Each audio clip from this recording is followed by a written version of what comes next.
And it kind of reminds me of life, like for those who are trying to follow God. We're like, looking for signs from God, and sometimes it's not a sign from God. Sometimes it's not a path of God or anything, and we're just maybe that impatient. Maybe because it is taking a while, years, who knows. Maybe all your life, to see this blessing that you know for sure that God has said, He's promised. You just know it.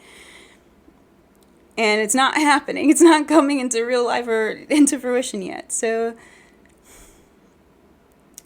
they're looking for, like, maybe I missed this sign and maybe I missed that sign. I've been there many, many times.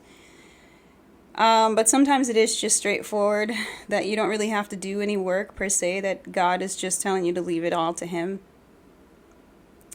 And He's not going to tell you to do something that's against His ways and His law in order to get His blessing. And in this case, it's just another form of adultery, unfortunately. Just a few chapters ago, maybe in 12 or something like that, Genesis 12, Abram, lied about his wife being his sister, and the Pharaoh took her and wifed her or something. And he was blessed with all these gifts from the Pharaoh. And then he got cursed. The Pharaoh got cursed because it was adultery. The same thing is kind of happening right here, except the other way around. Instead of Sarai being with some other man, now it's Abram being with another woman. I mean, I don't know. These two just can't just be together and be faithful, which is kind of crazy.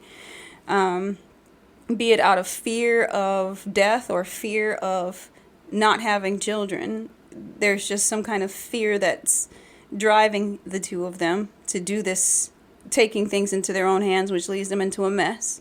And in this case, Abram goes and is with the maid, Hagar, or Hagar, I'm not really sure the right pronunciation, but he goes and they conceive.